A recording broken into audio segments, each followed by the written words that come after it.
Great day, 10 a.m. for you, but we had to record early. And guess what?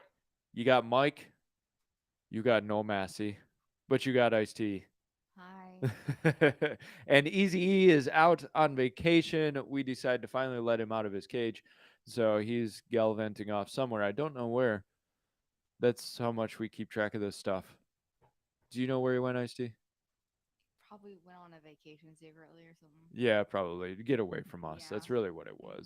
was. But either way, you are watching Friday 10 a.m. So welcome, guys. We love all of you. And we're so grateful to get to interact with you guys, to watch you guys participate on the podcast, and your support, your encouragement, your prayers. Definitely need your prayers. Things are ramping up a bit, and that's a good thing. And when it ramps up, the warfare continues. But I was thinking about this before the podcast started. All of the greats, no matter what they were standing for, whether you agree with their issue or not, all of the greats caught so much uh, controversy, persecution, you could say, people coming against them, and I think sometimes we gloss over that and we forget that. A guy like Winston Churchill, a lot of people disagreed with him and did not like him. And I was thinking about the Winston Churchill quote, if you stop to throw stones at barking dogs, you'll never get where you're going. And I want to encourage you guys of don't stop to throw stones at every barking dog. And sometimes I think we get caught up in it because we're thinking, maybe we can reason with somebody. And I think reasoning takes a time and a place, but at the other sense of it, there are times where it's don't cast your pearls before swine. And I encourage you guys to grow in discernment of when to cast your pearls before swine and when not to, to put it really rudely. But there is a time and a place to answer a person, to discuss something with a person, and then there's a time and a place where you just keep moving on because that person's not interested, people are not interested. And this is a learning game, this whole social media thing. This is fantastically different from anything anybody's ever had because at at the stroke of a couple of keys from their bedroom, they can shout at you, whereas 40 years ago they had to get in their car and drive down to the protest in front of your house and stay there for however long they were passionate, you were passionate to protest somebody, and then you left and went about your day. And of course there were the newspapers and TV and all of that, but it was still isolated in how people attacked each other. And what I've what I'm interested in is this whole social behavior of people attacking each other constantly. And it's you, if you have a mission, you have a purpose that God has called you to, don't stop to throw stones at every barking dog, or you'll never get where you're going. And there are a lot of barking dogs on social media. As soon as you put yourself out there, there's a lot of barking dogs. So take that lesson. Take that. Put it in your pocket. Learn. Ice T, did you learn something? Yes, I feel more wise. Good. That's what I'm here for, to get you more wiser. Wisers. Yes, get you more wisersist. So, last podcast, we talked about revival, which I didn't realize revival was such an issue for some People. Christians, as to say that revivals are demonic and um, Does that mean our church is demonic? evil. Yeah, I guess so. I I posted up the podcast. I won't name the platform, although no, I won't name it. I won't name it. But one of the platforms I'm kind of done with just because it seems to be a cesspool. But we're talking about revival, and all of a sudden people are commenting about how it revive these revivals are just liberal left wing kids social justice, and that it's demonic activity, and and here's, if you run into that, let me this goes to the whole conversation that we were having just 30 seconds before. Back during the Great Awakenings, those pastors were being accused of being enthusiasts. They were accused of going too far into the spiritual stuff, what we would consider crazy charismatics. Yet now we look with eyes on the Great Awakening, like, look what it did. That was so amazing. It changed a nation. And it really did. The Great Awakening came right before independence. People will look back at these at these great leaders, at history, all of that, and it whitewashes out all of the voices that stood against something that was being done, because history ends up proving the situation or discrediting it. And with these revivals, let history dictate how they went.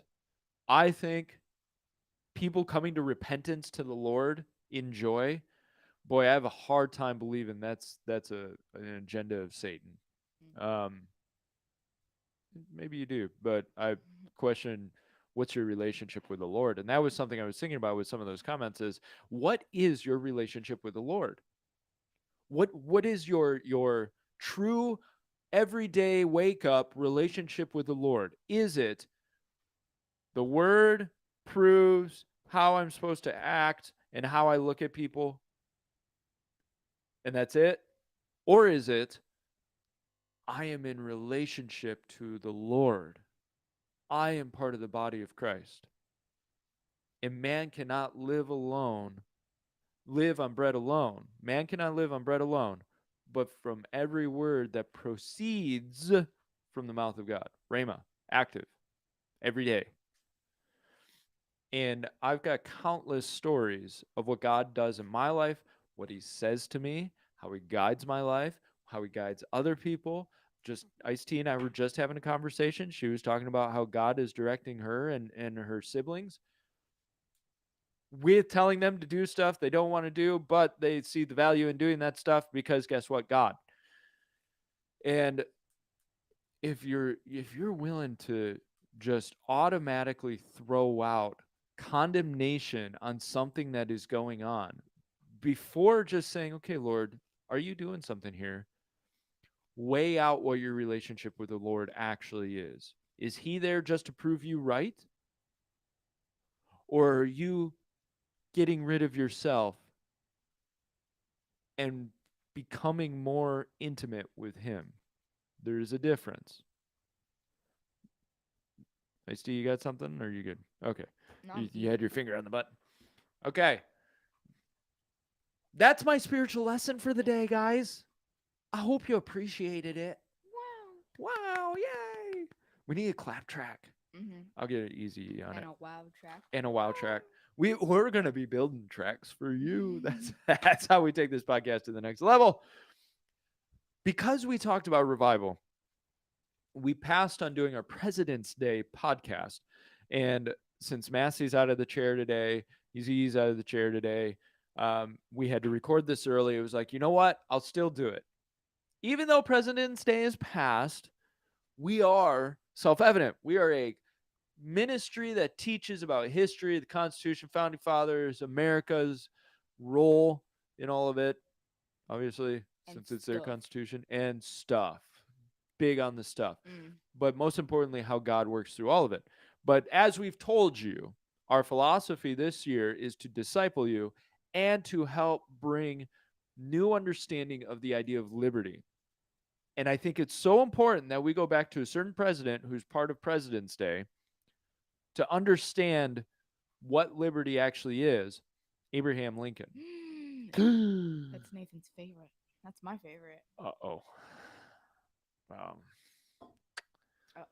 Yeah. Yeah. It's okay. We're fine. But we may pick a new one for you at the end of the day. Yeah. And we may make some people upset. Uh-oh. Hear me. I want you to do your own research. And if what I present you feel is imbalanced towards a certain view on Abraham Lincoln, cool. I want to see your research. That's not a challenge. That's not a show me your research. No, it's a true, I love when people bring research. I've had people helped clarify some things on James Madison that I was vague on. It was it was contentious, but it was good. It's like, ooh, you're right. He was really adamant about this. Okay, how do I use that? How do I understand that? And so if you have a different viewpoint of Abraham Lincoln, come with the receipts, but I want to hear it. And so we're going to take a hard line on him here, because I'm going to be honest. Massey and I feel there are better presidents. Ice-T, see, now you said that. Now I feel like I'm just like pointing No, at you, and I'm no. not. I only like him because he has a big beard. Okay, cool. Beard off the chain. How Mm-hmm. about that? Deal. It's so gorgeous and long. I love It it. just full, Mm, very. very He thick. he is like the quintessential 1860s president, Yes, sir. isn't he? Mm, The top hat, the beard, the mm, big long yeah. face, big The tall big nose. stature, The big nose. You can't what forget the nose. what?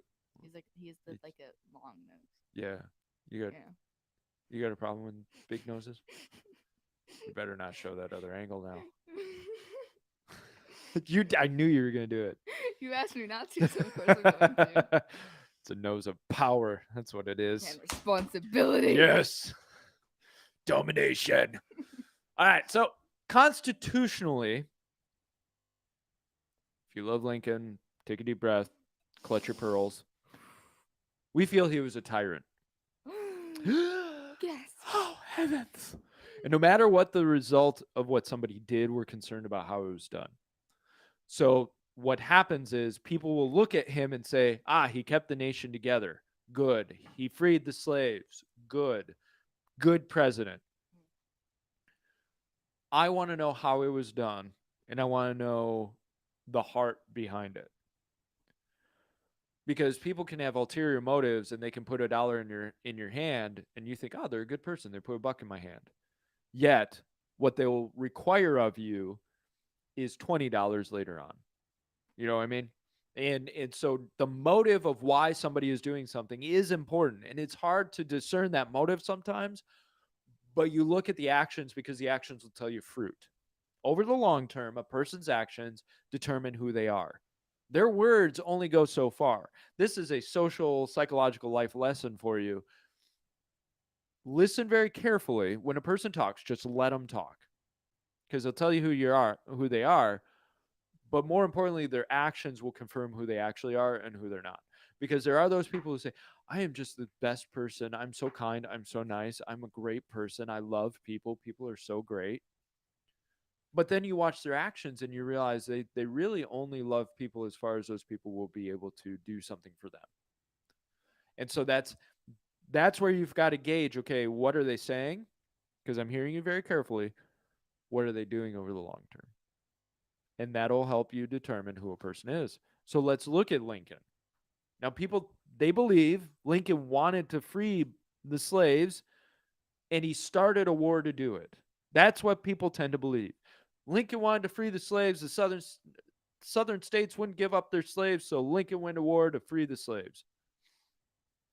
It was not his priority, guys.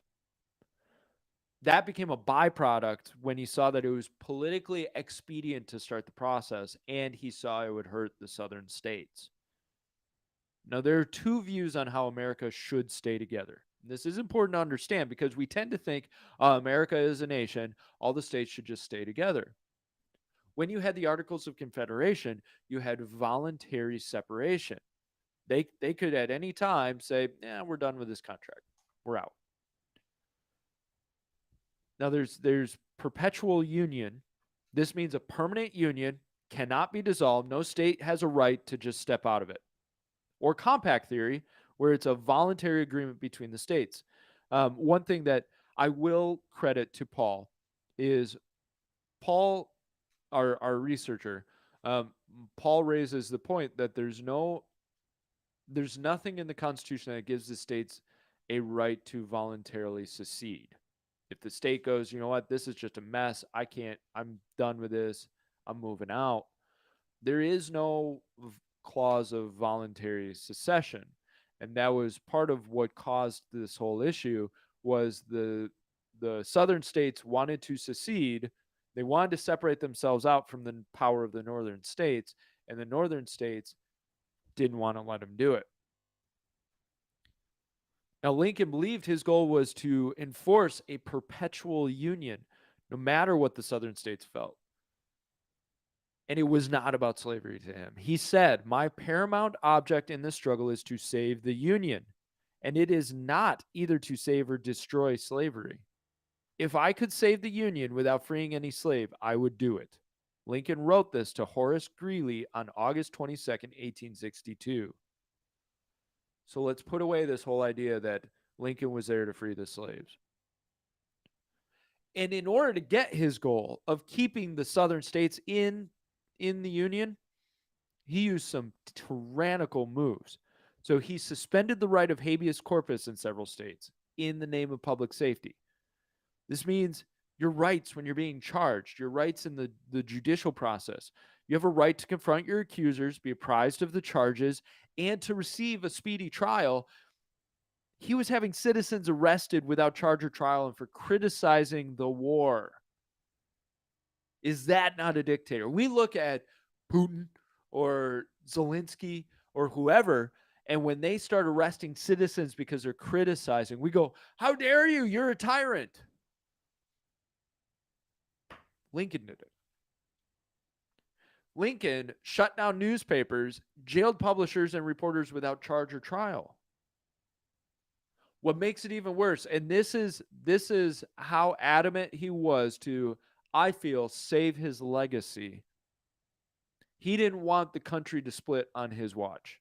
He wanted to save the Union because it would hold up his legacy. And maybe he had a more pure motive of, I want to save the nation. I don't want to see the nation split. But be very wary of the means you use to get to your goal. He issued an arrest warrant for the Chief Justice of the Supreme Court. Hear me. Lincoln issued an arrest warrant for the Chief Justice of the Supreme Court for telling him he did not have constitutional authority to suspend habeas corpus. Mic drop. Mic drop. Could you imagine, for a moment, Biden issues an arrest warrant for the Chief Justice of the Supreme Court because the Chief Justice tells him you don't have the constitutional authority to do that? We would go ballistic. The warrant was never served because no federal marshal would deliver it and arrest the judge. Everybody else went, "This is nuts, man." So he didn't like the Supreme Court telling him what to do.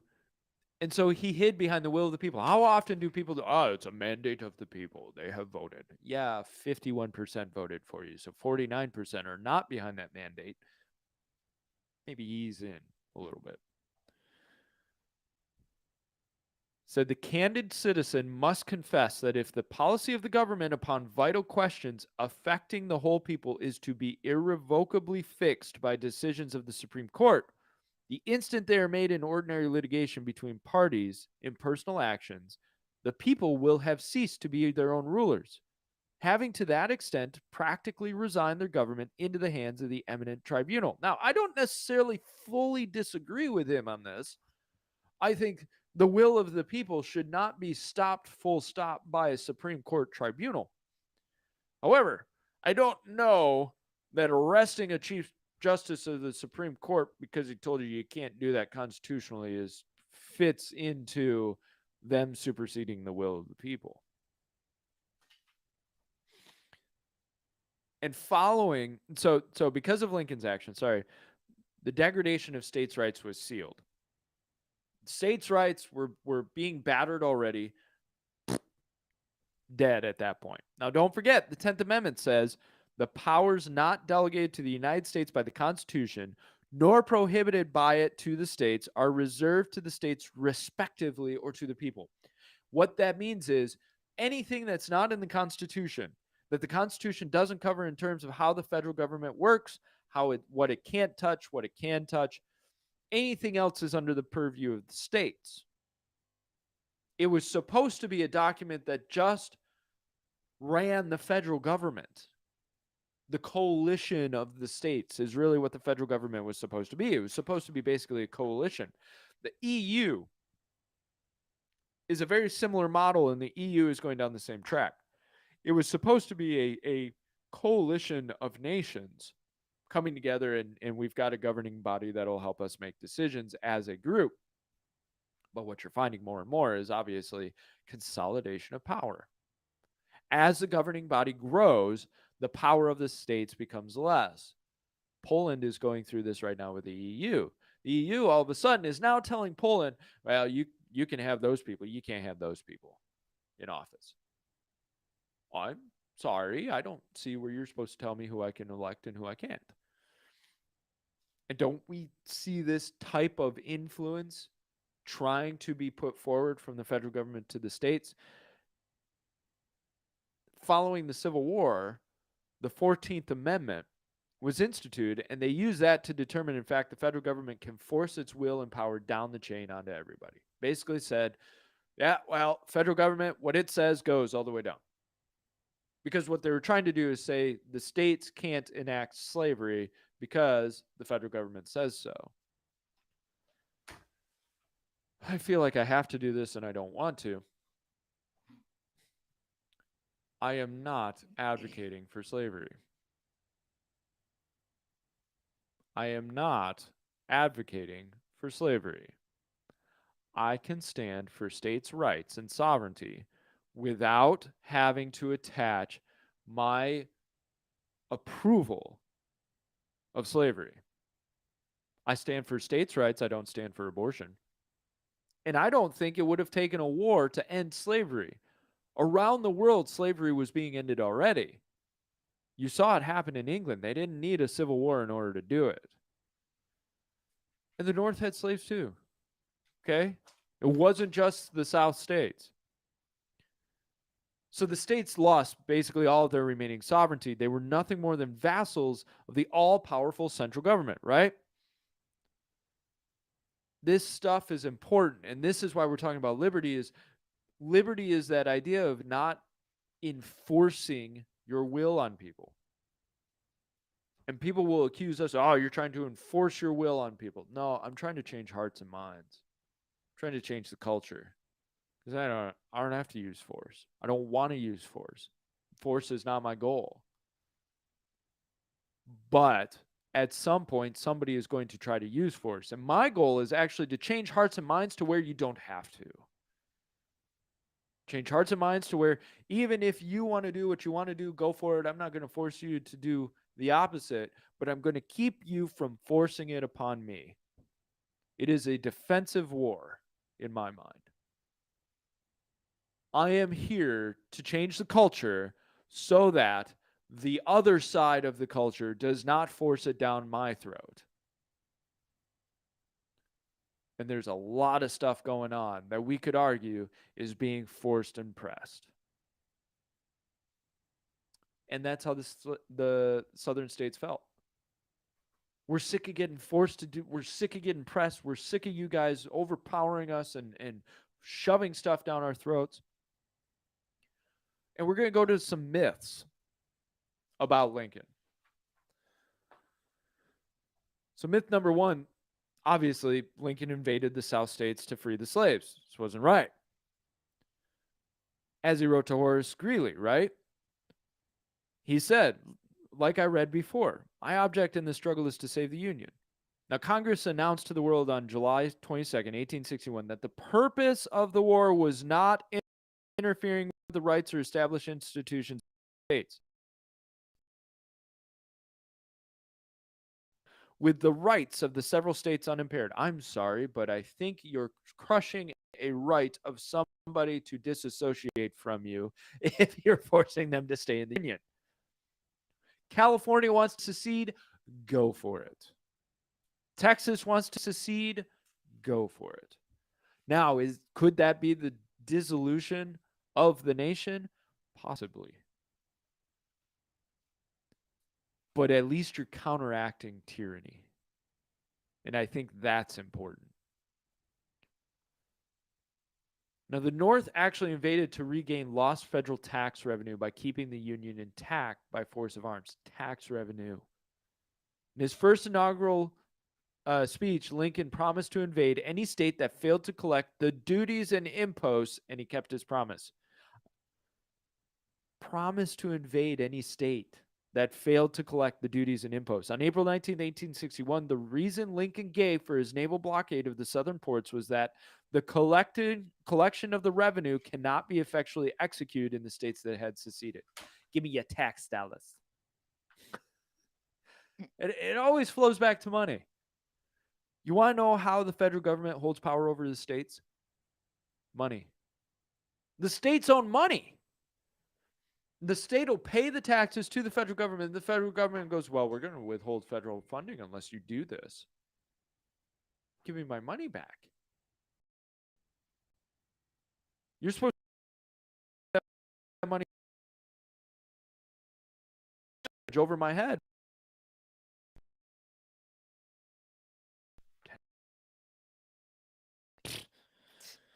Lincoln's War saved the Union. Now, this war may have saved it geographically, may have kept all of the states, but it really did destroy it philosophically.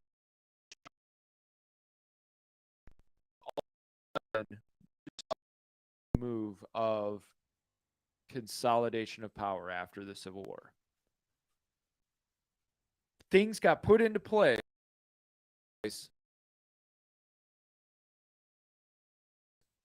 that are still used. Started the movement of authoritarianism, not started, but helped accelerate the movement, became the progressive movement.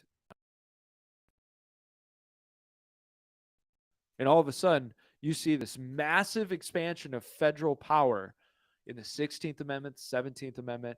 You see in the New Deal. You see in presidents like Roosevelt, presidents like Wilson.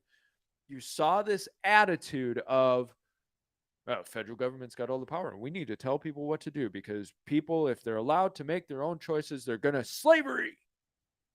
Oh no. Oh Isn't that no. what you doing? What's that? Isn't that what they're doing though? Go with that. Why are they doing slavery? Like, oh no, the people are going to do slavery even though we're already doing it. Oh no. Right. Myth number 3. Lincoln championed equality and natural rights. His words are more important than his actions repeat this myth. He announced in his August 21st, 1858 debate with Stephen Douglas, I, as well as Judge Douglas, am in favor of the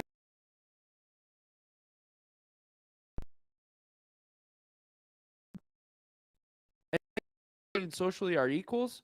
My own feelings will not admit of this. Cannot then make them equals.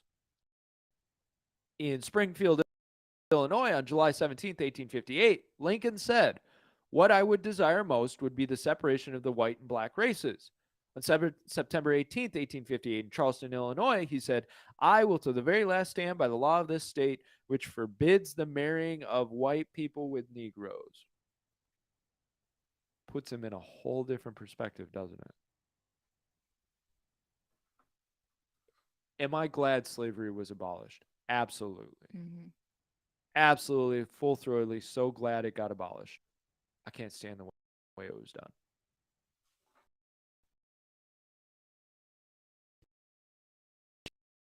Into the state.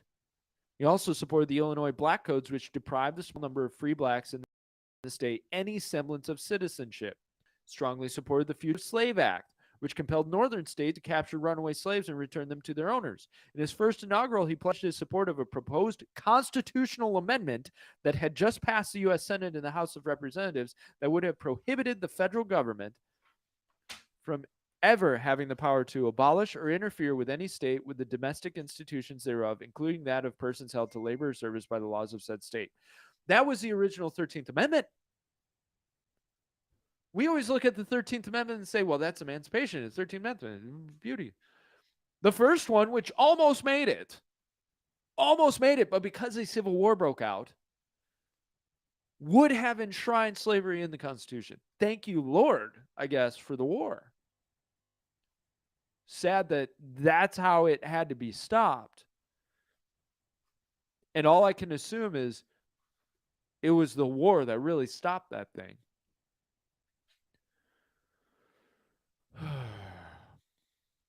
Lincoln was also an advocate of colonization or shipping all black people back to Africa, Central America, Haiti, anywhere but right here.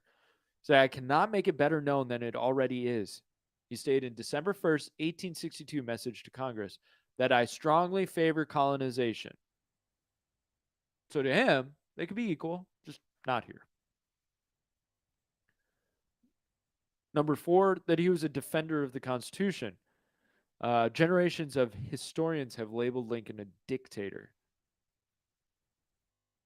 Dictatorship played a Dictatorship played a decisive role in the North's successful effort to maintain the Union by force of arms. This was written by Clinton Rossiter in Constitutional Dictatorship.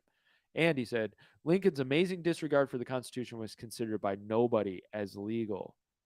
James G. Randall documented Lincoln's assault on the Constitution and constitutional problems under Lincoln. He unconstitutionally suspended the writ of habeas corpus and had the military arrest tens of thousands of Northern political opponents, including dozens of newspaper editors and owners. Some 300 newspapers were shut down, and all telegraph communication was censored. Northern elections were rigged. Democratic voters were intimidated by federal soldiers. Hundreds of New York City draft protesters were gunned down by federal troops. West Virginia was unconstitutionally carved out of Virginia, and the most outspoken member of the Democratic Party opposition, Congressman Clement L. Vallandigham of Ohio, was deported. Duly elected members of the Maryland legislature were imprisoned, as was the mayor of Baltimore and Congressman Henry May. The border states were systematically disarmed in violation of the Second Amendment, and private property was confiscated. Lincoln's apologists say he had to destroy the Constitution in order to save That sounds like a whole lot of no. it.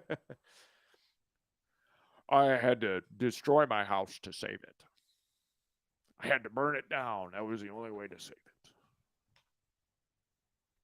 Doesn't make sense.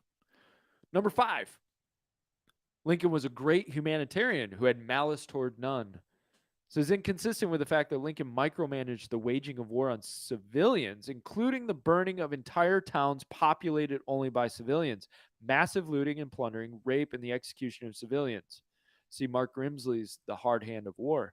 Pro-Lincoln historian Lee Kennedy wrote in Marching Through Georgia. Georgia is a major example of the Northern war on the South. He wrote that had the Confederates somehow won, they would have been justified in stringing up President Lincoln and the entire Union high command as war criminals. Now, dozens of countries were getting rid of slavery at that time. William Wilberforce, for what? 40 years, day in, day out, fought for abolition in the halls of the government. He would bring forward the motion. He became a laughingstock. Everybody was mocking him for decades. And it finally happened. And we have a cool video, if you search through our archives, just a couple of minutes long, of Massey talking about William Wilberforce and what he went through and what he changed. One man. So don't tell me that it can't change. It takes people who have hope and courage to move forward in it. Joshua and Caleb were the only two who brought back good report. They came back and they're like, let's go. The land looks good. The others, oh no, the giants are too big. It's too powerful. The land, it's not. We can't do it. How many voices do you hear today saying that?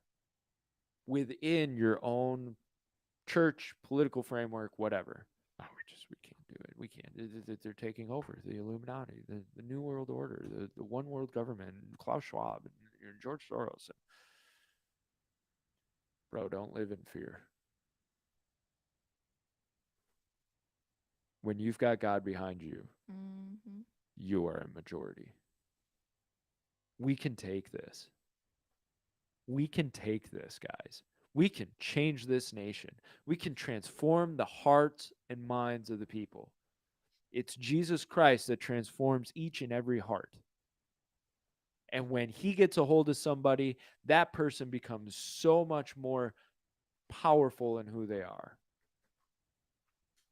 And for self evident, personally, we have some things in the works that I truly believe is the vision of warfare spiritual. And the image that I've gotten a lot is Joshua and Caleb going into the promised land and starting to take territory. And I think what we have in the works was self evident for you guys to be able to fight this war, to be able to step up in a real way, in a God honoring way. I think it's going to change massive areas of territory. God is going to change massive areas of territory. You're already watching it with revival breaking out everywhere. This land is ready. The harvest is ripe. Man, the laborers are few. Pray for more laborers. I'm praying for laborers. And that is what we're planning on doing. We're going to raise up laborers for this thing. And just you wait. This is going to be good. That being said, I do have one thing I want to say. And I don't normally do this. Every once in a while, I'll come put it forward, but I've got to put it forward here. Look, we are so grateful for you guys. And we have a simple request. Pray about becoming a torchbearer. We have an absolute passion to move forward in changing and transforming this nation. We need your help, your partnership. We need you to help us get this done. And so we ask you, prayerfully consider how you might get involved with us. Maybe you have a skill that you want to give a little time to us. We've had people who have reached out. They said, look, I want to be able to do this for you guys. I feel called to do it. Awesome. I'll put you to work. Maybe you can't do that. Maybe it's $5 a month. Can you put $5 a month towards transforming this nation? Can you put $10 a month, 20, 50, 500? Who's the person out there that can do $5,000 a month? That your heart and your soul is so for this nation to return to God, for this nation to be full of liberty, a nation where children can be raised in health and vigor, a blessed and abundant land. People will say, that'll never happen. Man, God promised it to his people. So I'm going to give you a promised land full of milk and honey. You know what they came back with? Massive grapes. The fruit of the land was abundant. You can take spiritual territory, physical territory, and it'll produce fruit when the Lord is with you. And I'm asking, do you have a calling on your life to partner with us to get this done? We're going to keep going one way or another, but I encourage you, prayerfully consider coming out and joining us. That's my spiel, guys. Everybody, I love you so much. It really does warm my heart when I know people are praying for us.